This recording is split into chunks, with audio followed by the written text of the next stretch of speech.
Today's Supreme Court decision saving hundreds of thousands of dreamers from deportation. Daniela Pierre Bravo is a dreamer. She's also an author and a producer at MSNBC's Morning Joe. Daniela, thanks so much for talking with us today. You have lived and worked in the U.S. your whole life. What does today's Supreme Court decision mean to you? I mean, everything. I've been trying to hide happy joy tears all day, ever since. Don't hide them. Ever since 2017, when the program was rescinded, all of our lives were, put on hold.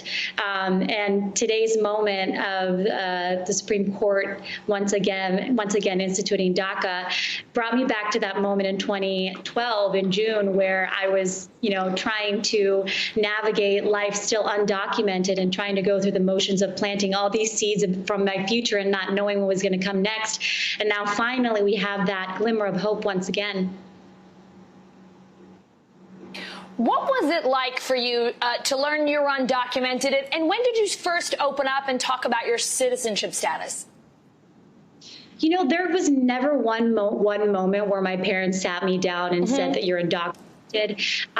For me, it was most startling when I tried to apply for college. And I think, speaking to a lot of other DACA recipients, they didn't know that they were undocumented until they started applying for college and realizing, oh, I can't apply for loans. I don't have access to government scholarships. And so from then we saw closed doors at every step of the way.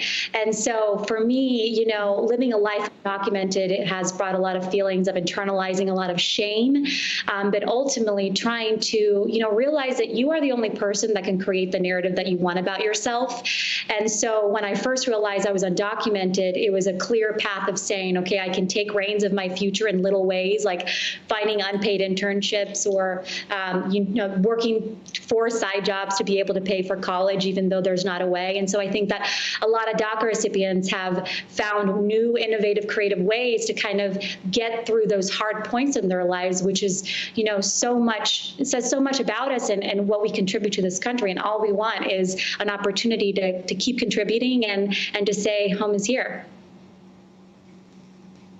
Daniela, this decision, we know, does not impact all undocumented immigrants in the U.S., just DACA recipients. What is next for the millions of other undocumented immigrants in this country? And also your thoughts on what could be next for DACA, because we know this isn't the end of this story.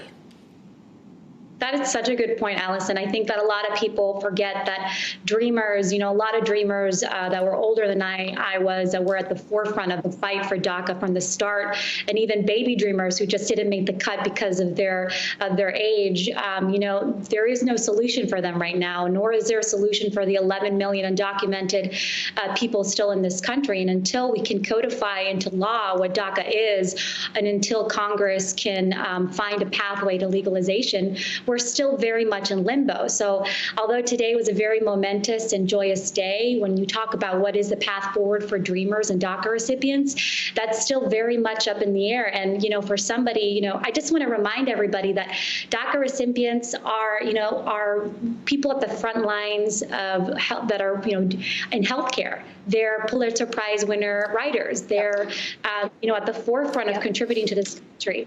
And, all we want is a chance to contribute. And if there is no pathway forward through Congress, that just can't be. And we still will stay in limbo until then.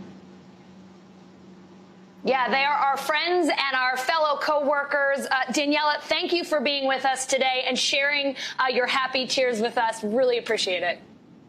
Thank you, Allison. Appreciate for you making space. Hey, NBC News viewers, thanks for checking out our YouTube channel. Subscribe by clicking on that button down here and click on any of the videos over here to watch the latest interviews, show highlights, and digital exclusives. Thanks for watching.